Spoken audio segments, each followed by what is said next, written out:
All right, welcome back to the show, everybody. Super excited to have a mentor and coach of mine, someone who came into my life a few years ago, Richard Milligan, president and founder of 4C Recruiting. Richard is a veteran in the mortgage business, has incredible knowledge regarding the industry. Recruiting specifically is what his company does, but he's got just like an encyclopedia's worth of knowledge when it comes to originating loans and sales in general. And so, Richard, I'm really excited to have you on the show today. Thanks for taking the time to join me. I'm honored to be a part. Yeah. Excited. Yeah, me too. Me Let's too. go. Well, for people who don't know who you are, tell us a little bit about your journey in the mortgage business. Yeah, so I got in the business when it was super easy, 2002, and had a lot of success early on. I've always kind of had a knack for marketing and have always loved marketing. And so very quickly I figured out how to get how to fill a pipeline. And fast forward 5 years, I'd had a decent amount of success. I'd opened 5 offices on the broker side, and we were really cranking when '07 came along. And for anyone that was in the business in 2007, 8, and 9, those were some painful years. And it was my first big failure as a business person, as a leader. I had only had success up until 2007, and my business model was built to fail. It was primarily direct mail. It was probably 98% refinance. 95% of those, we were taking people that had 13% interest rate and refinancing them to 7.5%, 8% interest rate. And when the market changed in 2007, going into 2008, I realized I didn't know a lot about the industry and learned some hard life lessons, which were very painful at the time, but that it was some of the best life lessons I've ever learned going through 2007 and 2008, and recreated myself in 2008, going into 2009. Went to the retail side, started building teams on the retail side. Over the course of the time I was in the industry, I built 21 different teams, but I built 18 of those teams in 2014, 15, and 16. And so I've been in every position. I was a producer, I was a branch manager, I was an area manager, I was a regional, I was a divisional, and I left the industry at the end of 2016 to start 4C Recruiting, which is a recruiting consulting coaching company. And that's what I've been doing for almost 5 years now. It's been 4.5 years I've been doing that. We focus on anyone that is a recruiting leader. So we do quite a bit of coaching in the mortgage industry, but it's not our only industry that we focus on. We coach several of the top teams at eXp Realty, Keller Williams. We are also in other B2B businesses. If you are looking to hire experienced salespeople, our process works for that leader that's looking to build that team. And so we coach across a large group, a large audience today. So that's my story, mortgage industry. And now I'm still kind of in the mortgage industry. I can still talk the vernacular of it all, but I'm not in the mortgage industry. Yeah. Yeah. No, that's amazing. A couple things that pop out to me there. One, what like with you having experience having been on the broker side and the retail side, like what are the main differences that stick out to you? And what did you like about each of those sides of the business? What do you think about each of those sides of the business today? Because like I look at the landscape today, and it seems like more people are kind of going back to the broker side of the business. And so what are your thoughts there about broker or banker? Well, it has its benefits, and it has its pros and cons. The pros or for me personally, I'm very entrepreneurial. I mean, 4C Recruiting is my own company. I actually own a weather technology company. There's just something about the entrepreneur lane that I really come alive, like trying to problem solve it, creating ideas, turning them into something that is a product that someone would actually purchase. And so the broker side appealed to me because of that. It was quick to start up. It was easy to start up. Didn't require a lot of infrastructure.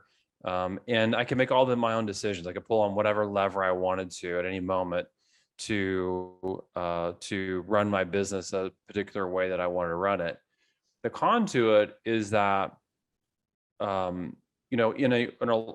I moved into retail, and I had worked in other corporate structures as well. I was in telecom, and I was in a leadership role at T-Mobile for a number of years.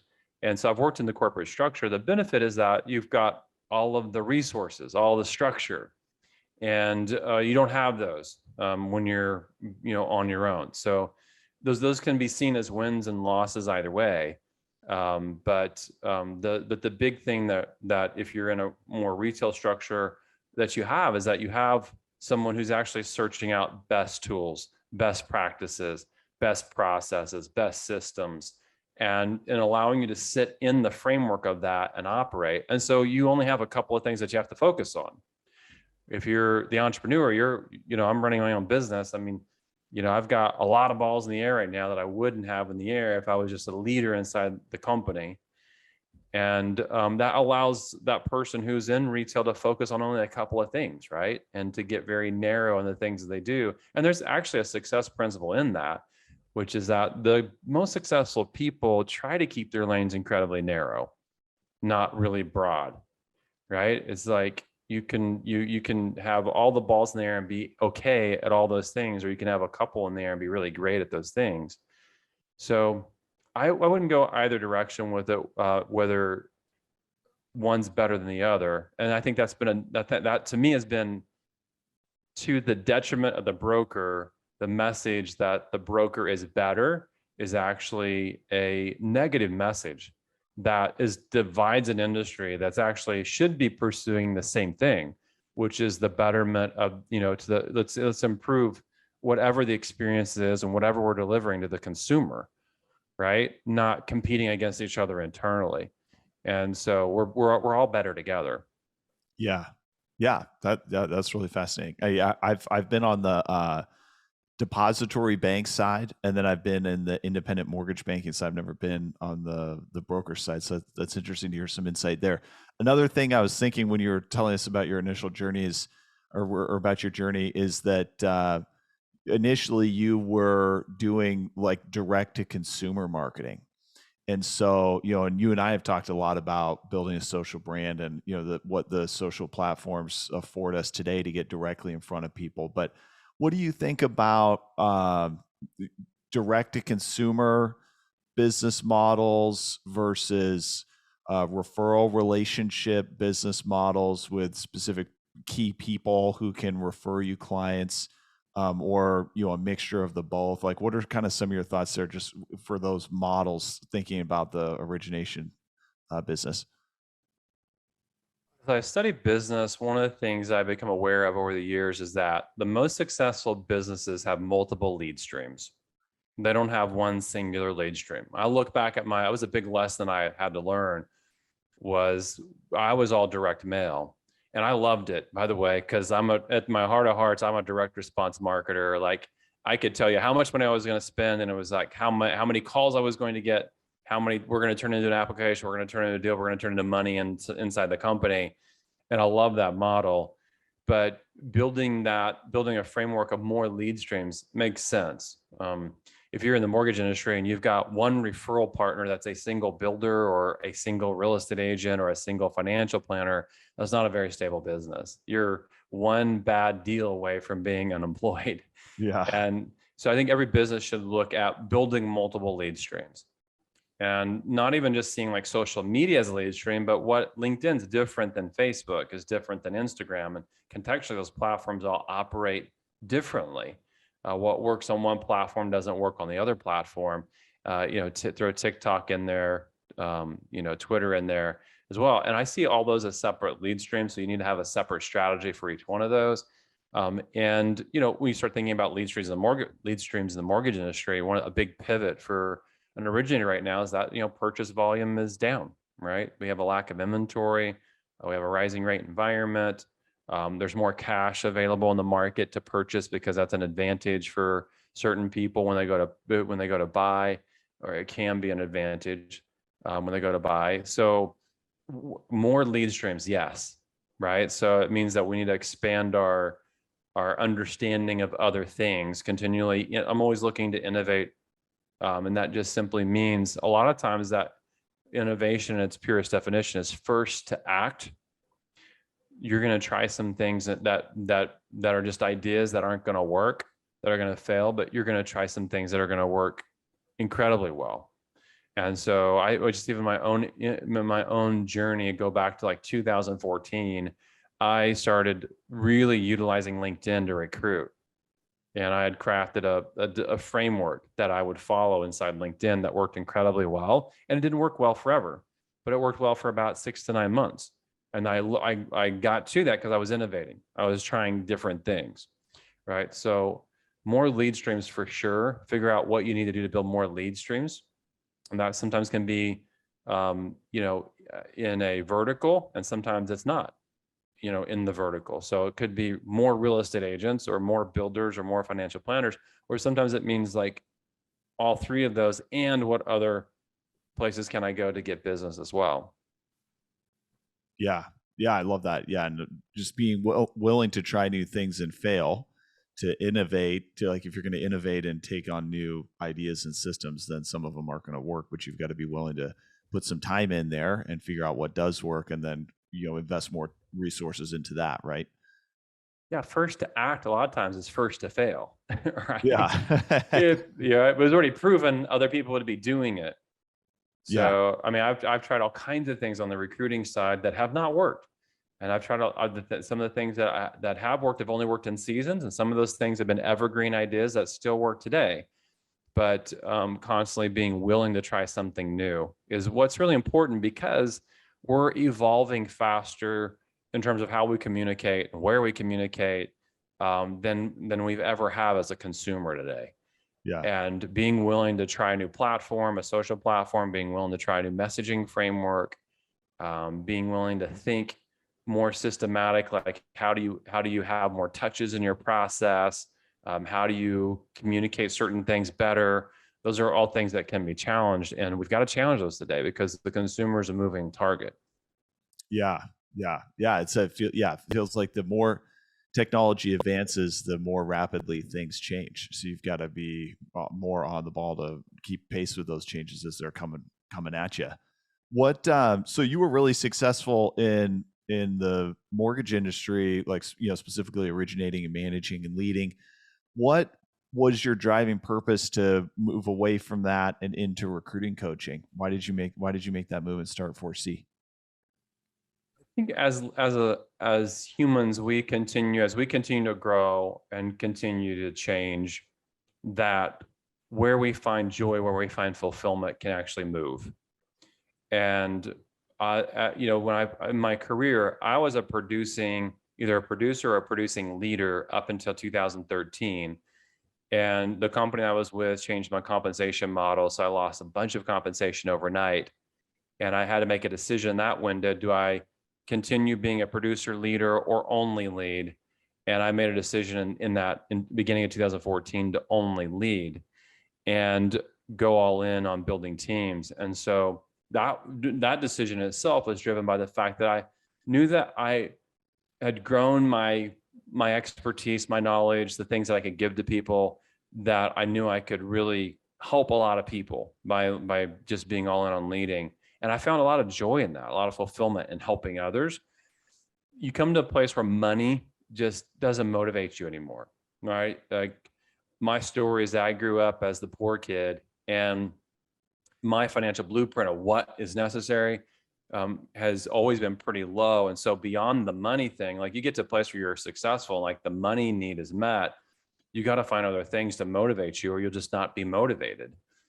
And one of the places I found a lot of joy and fulfillment and motivation was helping other people. So, get to the end of 2016, and I had some things happen in my career that were pivotal in making a decision to leave the industry and to start 4C Recruiting.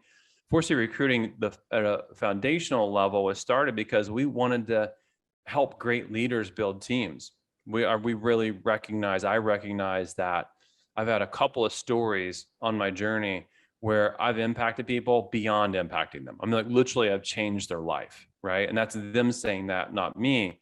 And I remember those stories. Those stories are stories of impact. And so I want to have that kind of influence at a higher level. And I realize that whenever I train and coach and teach other people to recruit in a way that allows them to be successful, that I'm a ripple effect in the industry, that if I can help great leaders build teams, then I can create a divide, because there's a lot of leaders out there that are only transactional. Transactional mean they're only about money, only about being competitive, only about them winning. They're not really about anything else. And if you've ever worked for that kind of a leader, it's okay to do it for a season, but over a larger one at a time, you want more than just to be doing that thing, whatever that thing is. You want to be more than just to be on a manufacturing line, producing a product, producing a transaction. And so for me, it's just a place where I find complete joy. I would do this for free. I really would, to be able to impact people and to share like the framework, because I've worked really hard over the last 5 years to create a framework that now is a direct path, A to Z, for leaders to build teams, and to be able to see people go from that process. Where I had a conversation on Saturday, I was flying back to my hometown from Seattle. I was speaking at an event, had a couple hours in the airport. I started texting some people that I've impacted over the last 5 years. And one of those messaged me back and said, "Hey, you want to jump on a call?" I was like, "Sure." So I jumped on a call with him. He's hired 33 people in Q1. Okay. Wow. That's unheard of. Right. And he says, the best part is that I actually have 10 people that have already signed offers for Q2. Okay. And this was, April 9th, I think, of last week. And this was a person when he came that he was having awful results, was like, even considering, am I in the right space? Am I in the right lane?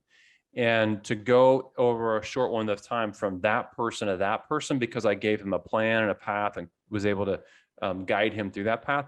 I mean, that's just that the impact that I can have at that level is so much more fulfilling than having any size of paycheck. So I think it comes down to that, like us measuring, where are we passionate, where do we find joy, and going more towards that. It's like one of the things I ask people when I'm coaching them, where do you see some of your giftings? And I had a guy this last week that messaged me. He didn't really understand why I was asking the question, what are your giftings? Well, because, man, your giftings were free to you. Okay. Like you didn't have to earn those. They were literally just given to you. And when we get to utilize those things that are that were given to us, that are easy for us to use, where we're naturally good, where we're great at these things naturally, we find a lot of pleasure, find a lot of joy in that. And so I'm asking that question to someone so that they can lean towards that, run towards that, because that's a space where they'll be very passionate because they find a lot of joy there. So for me, it's all wrapped up into that, like doing something bigger than money. Yeah, that's awesome. I've kind of gone through that process myself. I'd had a specific income goal. I mean, I want to get it to a 7-figure income. That's like, for years I'd been chasing that, years and years and years, over 10 years. That had been like the dream, and and then that happened for me in 2020. And as soon as I got my W-2s, it was like almost instantly, my body relaxed, and then I was struggling to get motivated. And it was weird. It was totally weird. I had gas pedal to the floor for so long, so many years, just chasing. And then I hit it and I'm like, okay, now what do I do? And then 2021, thankfully for me, the business is still just flowing in, and I wasn't prospecting as hard as I should have been, but I still had another amazing year. And but over that year, I'm like kind of searching for what's wrong with me. I'm like, what's my problem? Why am I not like excited about this? And so that really resonates with me. And now I've gone through this process of realizing the same thing. Like, if I really go all in on recruiting, now I can help other people hit goals that they want to hit, and that gets me excited. Yeah, that's awesome you share that. That guy that you were mentioning who hired 33 in Q1, you were saying how he went through a major transformation from very poor results to an unbelievable number in Q1 this year. How long did that transformation take for that particular? That was 2 years. Okay. It was a 2-year transformation. Yeah, that's awesome. I mean, so it requires a lot of work to make a transformation like that. But if you think about it, 2 years in a grand scheme of a career that's really fast too, because that probably was a gradual, like, it wasn't just all of a sudden after 2 years he started seeing results. It's like, it's built and built and built, right? Yep. No doubt. No doubt. Yeah, there's always multiple pieces to it. Some of those pieces take, like, systems can be implemented relatively quickly. That's one part around what I coach, is the system part of, which is an important part. Like, what's your process that you're following? But one of those places is what I call the attractive leader framework. And the attractive leader framework is this idea that leaders are the product that people are moving towards, not the company. The company's intangible until you actually put a leader with the brand around that leader. That's when it becomes very tangible. So leaders are the product. And one of the things that can take a long time to evolve and understand is, who am I as a leader? And so there's three pieces of that. One is, identifying that. Who am I? What's important to me? What are my values? Where am I going? What's my vision? And why do I do what I do? Which is a really important part of what I call the attractive leader framework.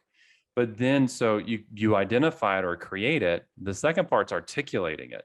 And that can take some time. Like, how do I speak this in such a way that it is living, breathing, people can get energized and excited about it? And then the third part, which can even take even more time, is living it out. Because if I say I am something, and that's true to me, but I'm not able to connect it to my story of how am I living this thing out, there's a disconnect there. And so for a lot of leaders, that journey of, like, identifying who I am, really truly being able to speak life to it, and then that third part, fully living that out in such a way that it's attractive to people, that can be a process. And so, yes, it definitely was a several year process for him to get through all of that. Yeah. Yeah, and I think that that really resonates with me, what you say about that, and that makes a ton of sense when I hear it. And those are things I've been working on since we got connected together. It's interesting, like thinking about trying to create, what is my vision? What do I stand for? Who do I want to be as a leader? I've actually kind of struggled with that a little bit, trying to like think through those things and figure out what is it that I'm about. So what do you suggest for people who, when they're first trying to think about maybe these are things they haven't thought about before, like how do they begin that conversation with themselves to start identifying that? Well, we talk about the three big things in recruiting: are core values, which is who I am; my vision, which is where we're going, which is what we call the seat of desire. People get excited when you talk about where are we going on a vacation, like, so that's a vision. And then the why part, which is intrinsic, not extrinsic. It's internal, not external. And why is this purpose, cause, or belief that inspires us to do more, to be more. And so why are we doing this is what why answers the question. So when you think about those three pieces of framework: who am I, where are we going, and why are we doing this? It seems like it's pretty important that a leader would know those things. But no one ever comes up to you and goes, hey, let me tell you the importance of vision and attracting people. Most times we talk about vision as the importance in, like, creating direction in our own life, right? Not being able to speak life to something of where we're going for other people to get energized about it. So most people have that big aha. The core value part that you're referencing, those are our actions, they're our behaviors. So we just have to, a lot of times, asking people around you, like, what do you say? What do you see as being true of me? A family member, a spouse, a friend, co-workers, a leader that you are aligned with. What are some of the things that you see in me? And they're because there are actions, right? It's like, my wife is she is an organizer in her heart of hearts. And we go on walks around the neighborhood all the time. And when we go on walks together, it cracks me up because she can't walk by a wet newspaper on the driveway without picking it up. And I'm not talking about our driveway, I'm talking about other people's driveways, right? And she will literally walk 2 miles with a wet newspaper in her hand until she gets home to put it in our trash can, because one of her values is organization, it's neatness. Yeah. And she can go into a mess and make it beautiful. And she loves it. It's where she comes alive. So, but her action, you don't need to know Leah's an organizer, right? You don't need to know that she's an interior decorator. You don't need to know those things about her. If you saw that, you would say to yourself, there's something about her where she values neatness, where she values organization, right? So so a lot of times as a leader, just stepping back and saying, like, what's true of my actions are what will elevate your highest core values. Example of mine is that personal growth and personal development it's been important to me since I dropped out of college at the age of 19. Okay. Because I knew I was going to have to grow myself if I was going to become what I wanted to become, which was a person of success. And so every single week, practically, I'm opening a new book in Audible. Okay, I think I opened 2 this week already. And the reason for that is that because I value personal growth, I value personal development. And so if someone knew me that was close enough to me, and I said, what are some of the values that are true? They very easily, they would be able to say, you've given me like 7 books to read, and I can't read any, can't read any faster than you give them to me. And so I know that personal growth and personal development is important to you. It's one of the things that you value. So a lot of times we just ask ourselves, who am I? And what do my actions say about me? Now, there have been seasons where I haven't been the person that I wanted to be. And asking that question can be helpful because it will point you in the direction for who you actually want to become. And so I remember a season where I said I was all about leadership growth inside my team, and I really wasn't. And I connected it because I was about leading myself, but I wasn't really leading others. And someone asked me that question, what does that look like inside your leadership? And it was a long pause because I didn't have anything to say to that. And that really challenged me to develop a leadership growth plan, a leadership development plan for my team, because I said it was true and I wanted to be true, but it wasn't necessarily true. Yeah. Yeah. Yeah. That's great. Yeah. I think sometimes especially when I was first starting in on that journey to start to articulate some of those things and figure that out, I was struggling a little bit with it because I was trying to write down like how can I be who I think people want me to be? Like I'm thinking of like what are the core values that I think I should have versus like what are the core values that I'm actually living out, like you were just saying. I'm thinking more in terms of like what would other people like instead of what is important to me. And it's got to be your true self versus what you think other people want you to be. So that okay, that's awesome. With your business, so one of the things I think is really cool with your company is you guys are 100% virtual. You've got employees, scattered across the country, in different states, and you've set up a really amazing virtual workspace that your company operates within. How do you, with your employees being, physically separated from you, what are some of the things that you use to measure your employees' work performance? And I think this is so important for leaders to hear and for originators to hear as well, because I think having a team is like one of the absolute top keys to getting to a high level of success as an originator, because there's so much to do. But you have to be good at leading and then being able to manage and measure. And so how do you evaluate your employees' performance with them being virtual? It's complex for me because we're building something that doesn't exist, right? So it's not like I can say, like, if you're in the mortgage industry and you're a processor in a company that's got 700 employees, it's easy to measure what the other people in your role are doing. And so what we are always doing is building something new. I mean, I haven't come across anybody yet that's designing recruiting coaching for the mortgage industry like we're designing it, right? Or designing it for a recruiting leader the way we're designing it. So that part is complex. And so to measure productivity is, in terms of what's possible, is it's an intangible for me, right? So I'm always one of the things that cracks me up. My employees, I kid them all the time because I ask them this question. I'm like, what percentage of capacity do you believe that you are right now in your position? Because I don't know. Like, I'm literally creating a position. I'm putting someone in the position. I'm giving you various roles and creating job description, but I don't know what's possible in that role. Like, are you at 50%? Are you at 80%? Do you feel like you're at 150%? And it's like 3 months from now, you won't be here because I'm burning you out. So I'm always asking that question. What capacity do you believe that you are in your role? And so that measuring that's important for me because the unknown is what the capacity is for that new role that we've created or for the new product that we're delivering. So that's hard for me to measure because of the structure of our environment. I think there's a critical question for leaders to be asking their people: what capacity are you operating right now? One way that I measure it is through engagement. Like, when people are really super responsive, really engaged, you know that. So we communicate through Slack. We try to stay out of email. Email is kind of a dead zone. I find that, people aren't really vying to get into email to respond to messages today. So Slack is very dynamic. It's real time. And so we spend a lot of time there. I can tell when someone's engaged because of how responsive they are. So some of my people, I'm like, you got to move away from the business because you need work-life balance. And because they'll respond Saturday night at 1 a.m. and my brain's always going. So if something comes in my brain, I'll drop it a message, not because I expect a response, because I want to get off my mind before I lose the thought. And I'll have people that would just respond immediately. And so I'm definitely aware of like who needs to be pushed away a little bit because they love what they're doing. But the level of engagement is important. People that end up with these dark spots where it's like they go to the abyss, the void. It's like you can't ever quite get them into a conversation.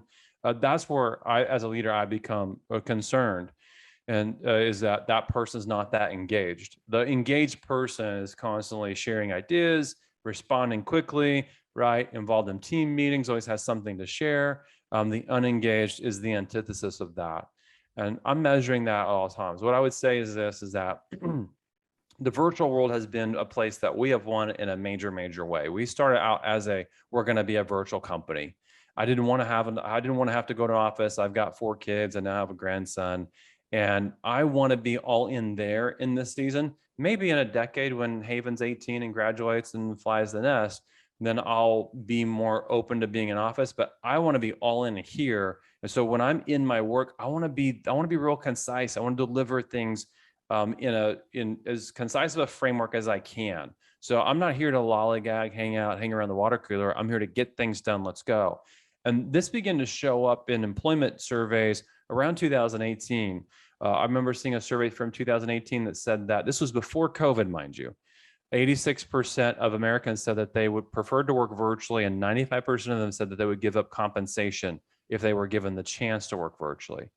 Now COVID happens, right? And people are forced to work in that environment, and people have found like they can actually produce in a environment where they're working from home.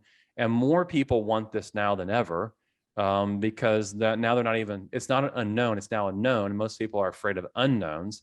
So now we know what it looks like. And the challenge for us as leaders is to embrace that to a large degree. I was in a meeting last week with an executive leader, and he said, we all have to return to office. We all have to return to the office. And he was like, does anyone have any opinions on that? And I'm the consultant in the room, everybody else is an employee. And I said, let me be the one to actually dispute some of that and share with you that there's a better way. And people want community. Let's not get this wrong. People want community, but they want it on their terms. Right. And so if I have to drive to the office and it takes me, in a major market, it might take you 45 minutes, an hour and a half to get to the office one way. Right. I think the average commute time in like Dallas, Fort Worth, LA, those cities is somewhere between 45 minutes, an hour and 15 minutes is what a person would say the average commute is. I'm losing multiple hours a day where I want to be available to people that are important in my life when I'm having to make that commute. So the challenge is not rush everybody back to the office. The challenge is, how do you build a virtual community that is never been built before? Because no one's done this before, right? So as a leader, I know when people are engaged because we do quarterly clubs. And so I've had a leader that's done a cooking club where she gets together regularly with the team and cooks, and does it live virtually over Zoom.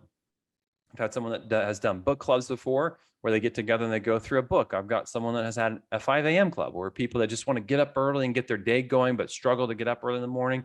And they're willing to do it now because they've got a community of people that will meet them there. Now we're starting to talk about virtual culture, right? Which is something that we have to hack. And then getting creative in the space. Like, we don't do phone calls. I have made one phone call to an employee that hasn't been my personal assistant over the last 6 months. Okay. Someone wants to jump in a meeting with me. Let's jump into Zoom. Why? Because now I can see you. It's like I'm face to face with you, right? So that's a cool variable. Even if I'm in my truck and I'm driving to the airport, someone can see me. It's different than being on the phone. I'm making it more real. Like, you and I are being able to see each other here. There's just something that happens in that space different from the phone call, right? We don't do email. We do it, but You know this, Jeff. I think I probably told you when we started coaching together, don't email me. It's not a great space. It'll take me 2 or 3 days to respond to you. Go to Voxer, which is another tool that I use with my coaching clients, right? So as leaders, we've got to be thinking around that, because like where I'm going with this is a second camera in my office where I log into the company water cooler Zoom room every single day. And so that now people know that someone else is in the company doing something, and they can show up and wave and say hi. Even while I'm sitting here doing this with you, they could do that. So we've got to start thinking like that, as leaders, to embrace this virtual component, because I think that people can be more productive, which is hard for me to measure. Yeah, but what I can tell you is that last year we doubled revenue. The year before we doubled revenue, right? I don't know, a lot of companies that are like touting doubling revenue year over year in the virtual space. I'm not trying to measure exactly what's being done in the day to day as much as I'm trying to measure the greater result. And how engaged someone is and how much they love what they're doing matters to that. That's awesome. Yeah, I love the engagement piece. I'm thinking back to, whenever I've had an employee resign, sometimes that's can be kind of a surprise. You're not sure, but like when I think back, one of the things I notice in those weeks leading up to a resignation is engagement's going down, or even in those months leading up to a resignation. But I haven't really thought about that, like put a pin on that. And what you're saying kind of is like brings some clarity to that. So that makes a lot of sense. Um, and you're empowering, like you're thinking, by thinking about the bigger result, like that's, ultimately like the most important is like, where's the company going? And so you're knowing that if your employees are engaged and the company is doing well, then they're performing well. So that's like more macro level of thinking from a management perspective, which is interesting. What do you think? It's kind of like a two-part question, but what do you see as the biggest changes in our industry moving forward? And what should, and I think recruiting and sales is so similar, so those share so many characteristics. Like, what do you think originators and recruiting leaders need to be focused on moving forward here in 2022 in the next couple of years in the mortgage industry? The big divide that's taking place right now, and I can speak where I really specialize is in the recruiting side, but you're right, it's totally aligned with sales. The big divide is people that bring value, okay, that are pretty dynamic in terms of how they bring value, and people that are just trying to ask for business, that are just one static, the other is dynamic, right? And so that's the big divide right now is how do you bring value at another level, which typically means it's the hardest thing on the planet because you can't hack the system to do this. You look in the mirror and you go, I need to grow. Okay, I need to grow.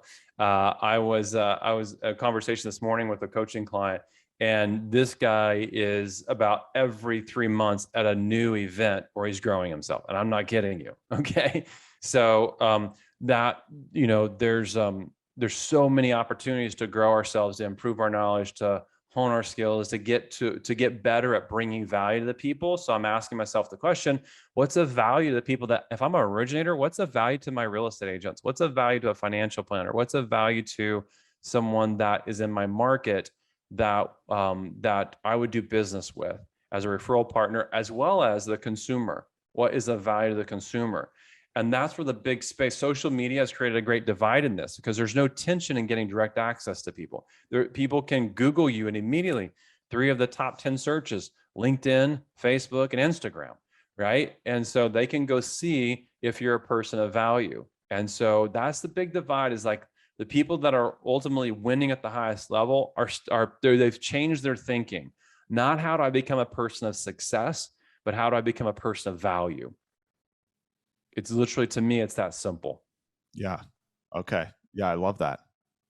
Yeah, it's and that takes, and you and I have gone through this in coaching, and I've started to get a really good understanding of what does value look like, because I think it's it's one thing to say that, then it's another to start to figure out, okay, what does it look like to bring value to somebody? And you really have to start thinking and you've gotten really creative with me in some of these coaching calls of like, think about this, think about that. Like there's a lot of different ways that you could add value for people. And so that gets you into more of a creative space to put those things together and then put them into action. And it does totally change the dynamic. Like now that I'm doing a lot of recruiting, and I'm sharing a lot of what I'm doing with loan officers just with no strings attached to help them with their business and giving them ideas of here's what I'm working on. Here's things that you could focusing on, and sharing specific tactics with them, and the responses huge because you're just adding value for them without asking anything for return, just free value. I think some of the dynamics that have changed it, Jeff, are there's information. You used to only be able to get it from a select number of places, like a book or a live event, or a person that was a mentor, or the company that had something internal that they would teach you. But I mean, this is what I think about when I got in business. One of my first career jobs was at AT&T Wireless, and I got Franklin Covey planner training. I got sales. It was trying to think of the sales program. Spin selling training, right? It was all internal training, and you only got it from the company, right? And you could have gotten it from a book, but you couldn't. It wasn't like you could go to Google and search sales books. Like, right? It's like you only knew about the book because a mentor of yours referenced the book. And so as we over the last 20 years, as the speed that information is transferred to people has increased, I can go to YouTube and search anything today. I can go to Google and search anything today. And I can get information. I mean, it's Audible. I mean, I don't know how many books I have on Audible, but at any moment I could download a book and listen to it tonight, and I could give you an overview on it tomorrow. Right. And so there's just no tension between the information and your capacity to learn. And so as that has diminished the value that an organization or a specific leader that might have an intellect or a knowledge might be able to give you has been diminished, the challenge is that you've got to become that. You've got to become the person of value, right? You've got to know that episode 295 in Bergeron's Chasing Excellence podcast talks about the victim mindset. And I would love to point you towards that because it's a space that every single leader needs to be right now if you're in a pivoting transitional market, because it's easy for officers to go, man, why is this business always so hard? But now I'm becoming a person of value, just pointing you towards that. Right. And you're like, wow, that's of interest to me. I'll listen to that. And so the static person doesn't have that to give. The dynamic person who's growing and learning and evolving always has those things to give. And so the divide's there. The leader, we just did a 12-session coaching video set with an individual that hired 85 people last year. Right. And he was able to sit in 12 sessions and give value to my audience. Think about that. Like, there were seasons in my career where I would be like, what the heck am I going to talk about in 12 sessions, right? He's become a person of value, not a person of success. Success is about hacking a framework, right? It's like, what's the script? How many of those should I send? Can I use a software to do that? And I come across those people all the time. I mean, and I had a guy on my calendar like 3 months ago, and he came in, he was like, I need your help. I came across your podcast. I've been trying to build this system. It's not working. And he had went and bought a list of like 18,000 loan officers for the mortgage industry and was putting them into a system to try and hack a framework to build the team. And he was struggling with it. And the reason why is because he was trying to become a person of success. He literally had zero value to bring anybody outside the fact that he was trying to connect them to a company. He had zero value to bring. That's the big divide. And when we get that, then we get to look in the mirror. And there's a quote that I make to myself all the time, which is that growth is the natural progression of great leadership. Right? So I got to lead myself first. Yeah. Right? There's a statement, it's one of my daily affirmations. The daily affirmation is the current version of Richard is not hireable by the 10-year better version of Richard. That's me. I have to become the person of value. That's the divide. And when you get that, game on, because now you know where you need to go. You need to go grow. Yeah. That's amazing. And that requires a lot more work for you to elevate yourself and to learn, grow, become better, then you have the value you can add by the knowledge that you gain and the growth that you've achieved. But you can't add that value, you can't give that knowledge without taking the time and effort to achieve the growth for yourself. This is literally in the data. The average CEO to read somewhere between 60 and 70 books a year. Okay, that's crazy. The average CEO, this is a person running a company, is reading 67 books a year. The average seven-figure Earner is somewhere between 35 and 42 on surveys, Wow. right? Wow. And so that's the divide, right? Wow. It's improving our knowledge. It's becoming a better version of ourselves. Yeah. Okay, that's awesome. Um, one final question. So I like to ask this to everybody on the show. I'm big on like systems and processes and following a routine, creating a good set of habits and then letting those habits help you to achieve more and do more that you want to do. What's one system or process you have either in your personal life or in your business that you feel like has really been a game changer for you? Oh, yeah, this is a pretty simple one, but it is a system. I call it transition zones. Anytime I'm transitioning from one thing to another thing that's important to me, I map a plan around that transition. And a lot of times it's like 3 minutes max. But for example, when I leave my office, I actually have a home office. When I leave my home office and I go to my family, that's a transition zone. And so because you just can't pivot from one to the next, the next, the next. It's an important aha for leaders to have, because most leaders that are trying to build teams, they'll pivot from the fire of whatever it is that they're putting out and immediately pivot to, now I've time blocked my recruiting efforts and now I'm recruiting. And that little window of time, how you show up, okay, in the what's next matters. And you can carry negative energy with you for long windows of time. We're all doing hard things at some level. That's why we get paid, is to solve problems, right? That was T. Harv Eker said that in The Millionaire Mind. He said that our paycheck is a direct reflection of the number of problems that we solve in a day. So you're carrying those problems from one situation to the next situation. Because I leave here and I go to my family, there's a problem there. Mom's having an issue with the teenage son, or the 8-year-old's mad at the 12-year-old sister, or whatever it is. And so I want to show up wherever I am. I want to be present. What most of us do today, to our detriment, I think it's 2,800 and sometimes we pick this device up. I'm holding my iPhone in my hand, right? And we never fully transition. And so if you are basically never ever fully available. I just came out of a coaching session with an individual, and they have some real challenges with their leader. And I said, walk me through it. Help me understand like where you're at. And what they said was, this person is never really ever available to me. They'll be in a meeting, but I can see them. They're on their phone, their heads down, they're looking off. They get up and walk off from the meeting and come back. It's like, you're never really fully present with me, was what they articulated. Wow. And so as leaders, that little transition zone. So one of the things that I do is I'll leave one thing and I'm going into another behavior. I literally will just pause. Like I take a pause, like 20, 30 seconds. And a lot of times I'll start what I call the why I do this document. So why I recruit is a document that I encourage leaders to develop. Why my family is important is a great document for someone who's finding themselves challenged to be present with their family. Why they're important to you, why that thing's important. So I review that. Whatever that document is, why I recruit is a document. Now, most of these things are mental now for me, because I have these transition zones built. So I pause, I review why this next thing is important. I measure my energy on a scale of 0 to 10. I always want to be at a level 8, if not higher in terms of my energy. And so if my energy is below that, I ask myself the question, how am I going to increase that energy? And I go into some hacks that I have that work for me. So music works well for me. I have a 3-minute breathing technique that I do that MIT research said that gives your body an oxygen high.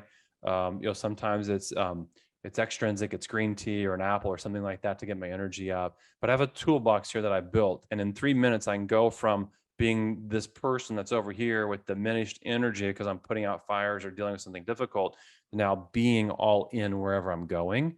And I've learned specifically within my family needs that, Yeah. right? And so being present is part of that. The transition zone, it's a very small system. Okay. It's called the pause. It's called why is this thing important to me? What are the tools in your toolbox? For me, a lot of times it's just a breathing technique or listening to one song. I have a YouTube playlist called High Energy Music. I'll listen to one song off that playlist. And then if there's something else there that I need to do, sometimes I'll, doing a quick stretch, doing 25 push-ups, getting my physical energy up is something that I need to do. Now I've had a small system around going into my next moment with my best energy. I love that, Richard. I've never heard somebody talk about that before. Transition zones like that. But it makes so much sense, and that's a hard thing to do, especially coming home to the family. Like you got to show up to and give your family the same amount of energy that you put out in the gym or you put out at work. I find myself sometimes I'll go all in at the gym and push myself really hard physically there. And then when I'm home at night, my kids want to wrestle. It's like I'm too tired. So, but why that, but that makes no sense. I've got to give the full effort at home with my family as well. And to everybody that I interact with, because those are subtle differences that people pick up on, like that leader who you mentioned, the issue with their leader not being engaged. Those are subtle things that create a lot of erosion in relationships with people. So well, awesome, Richard, thank you so much for taking the time. I know you're a really busy guy, and I've learned so much from you, gained so much value from you. You're a very important mentor for me, and appreciate everything you've done and sharing your wisdom here on the show. Yep. Appreciate you having me, Jeff. Always enjoy Absolutely. our time together. Yeah, thank you.